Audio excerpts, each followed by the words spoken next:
Je m'appelle Youssouf Hatiam, j'ai 31 ans, je suis marié, père d'un enfant. Est-ce que la finance islamique, elle est acceptable dans une république? Dans une république, bien sûr. Dans une république comme le Sénégal, ouais. où 90% de la population sont les musulmans, okay. je peux dire que la finance islamique peut accéder. Parce que la finance islamique met l'accent sur la charia. Ok, expliquez-nous le concept de la finance islamique. Le concept de la finance islamique. Oui, c'est-à-dire que c'est ça tout. En une minute, par exemple. Ça veut dire que la finance islamique, c'est différent de la finance en tant que telle. Ça veut dire que c'est entre la banque classique et la banque finance islamique. Ça veut dire que la banque islamique met l'accent sur la charia. Ça veut dire que quand vous voulez un prêt, c'est-à-dire que vous discutez, c'est sur la base de consensus qu'ils vont vous octroyer le prêt. Premièrement. Deuxièmement aussi, ils ne cherchent pas à détruire les clients. Eux, ils proposent, ils font de la murabaha. Ça veut dire que c'est du commerce. Le commerce, ça veut dire que vous êtes commerçant, vous voulez avoir un prêt, vous voulez vous discuter. Il y a des intérêts, mais les intérêts sont sur des bases claires. Vous dites que vous avez besoin de temps pour acheter de la marchandise, eux, ils vont aller discuter avec votre fournisseur. Et après, ils vont vous dire, ils amènent le devis, et ils vont vous dire que c'est ça. Vous allez travailler, mais non. Il y aura des profits, et les profits, on va les diviser comme ça. Voilà. En grosso modo, c'est ça la finance islamique. Qu'est-ce qui vous a poussé à faire de la compta-gestion? Premièrement, avant, j'ai eu un bac L. Oui. Un bac L? Un bac L, oui. C'est un bac littéraire? Bac littéraire, oui. J'ai eu un bac littéraire. Et j'ai été à la faculté de droit. J'ai fait 2 ans là-bas, ça n'a pas marché. Franchement, j'ai cartouché. Maintenant, en fait, mon papa m'a proposé de faire une formation professionnelle. J'ai demandé à beaucoup de gens. Ils m'ont dit, j'ai demandé à beaucoup de gens, j'avais choisi la comptabilité gestion. Parce que là, je pense que la comptabilisation, c'est le poumon d'une entreprise.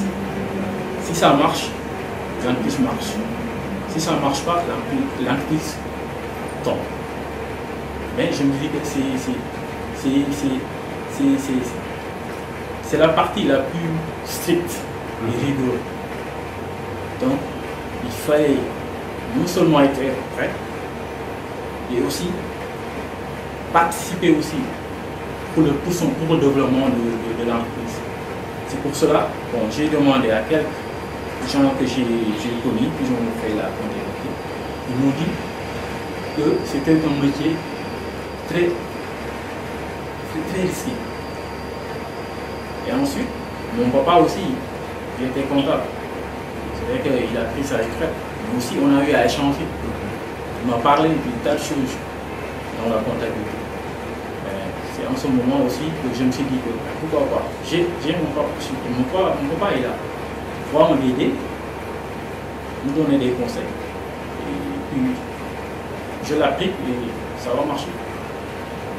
C'est pour cela que j'ai choisi la comptabilité. Quelles sont les qualités personnelles que vous mettez en œuvre tous les jours pour faciliter votre travail?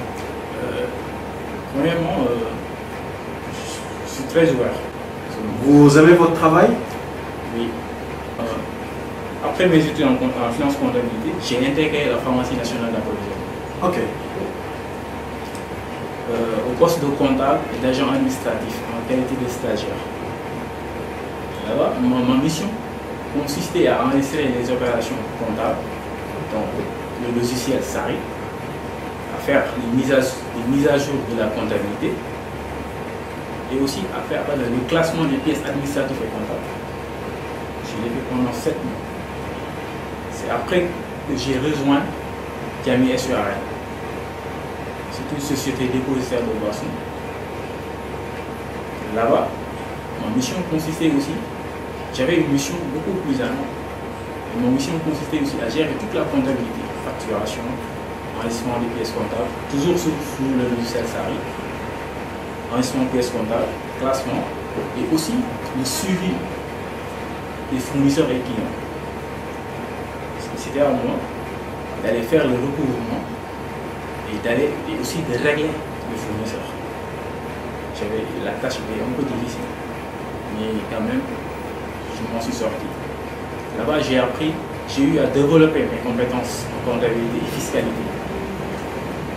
En fiscalité, je faisais la déclaration TVA, la déclaration des BRS et VRS, et aussi à participer à l'élaboration des états financiers. Et après, j'ai rejoint Assafin ONG. Assafin ONG, mon mission consiste à contrôler et à gérer la comptabilité. Et je recherche aussi à valoir mes compétences, trouver d'autres missions. Vous avez une expérience professionnelle de 7 ans, 7-8 ans. Pouvez-vous nous citer juste 3 qualités qu'il faut à un comptable, un contrôleur de gestion? Un comptable. 3 qualités. 3 qualités. Un comptable doit être très vigilant et aussi très sérieux, parce que c'est lui qui est en fait qui est le garant de la trésorerie.